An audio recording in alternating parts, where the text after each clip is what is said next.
And so, hey, Composing Gloves here, and this is a free plugin. That's right, free. You heard me say it.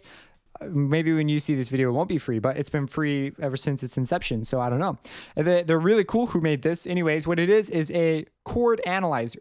Now, a chord analyzer for MIDI. So you send MIDI into it, you play some notes, you know, like this, and then it tells you what chord you're playing. Look at that. It's a C major 11 chord. Now, it is pretty impressive. It assumes sharps and lets you say specifically do flats. So it's kind of interesting.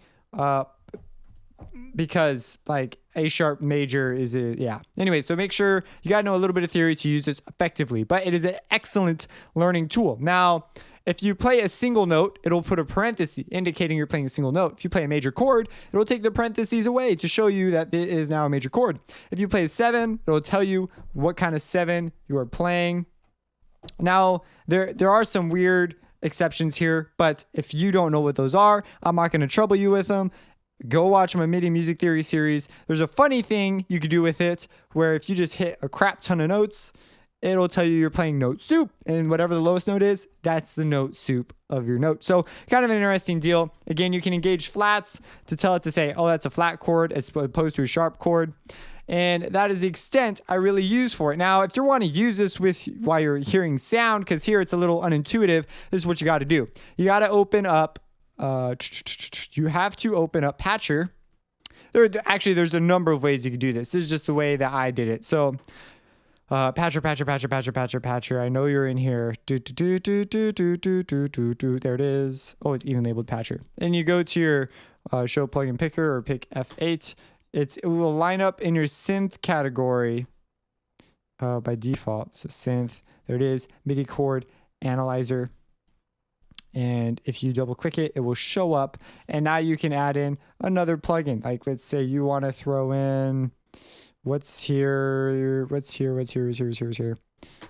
Synth Classic Harmless. Yeah, it's a classic. And so you can clearly see what you're playing and hear it.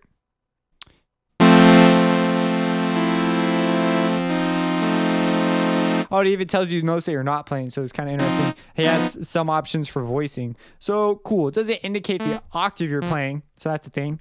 But anyways, very nifty sort of tool for you. If you have any questions about this, let me know. Let's take you to the website.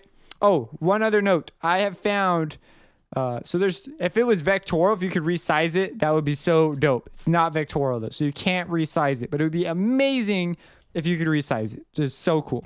But another note on the subject, if you save your project, I have had some minor issues with getting this to work. For example, if you open this in your project, you may not be able to open your project back up again. So be careful about this thing.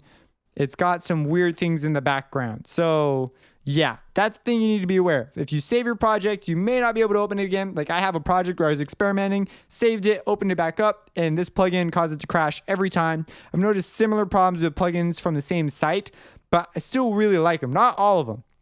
So you may want to be, proceed with caution.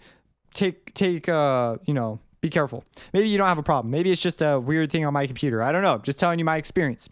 So it comes from this place, the Pez. These guys, you have to check out the rest. Like you owe it to yourself to look at the rest of their website. Like they're funny. They're funny people. Okay, they're cool, awesome people. So they made a whole bunch of MIDI plugins, and they have some other plugins as well. I suggest you check it out. They even have a magic button down here if you feel like it, if you know what I'm saying.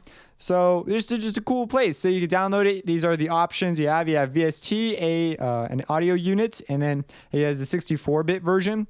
So yes, So just be careful about the saving project thing. That could really suck if you put this in an important project and then it crashes on you. So make sure you are okay to go with this.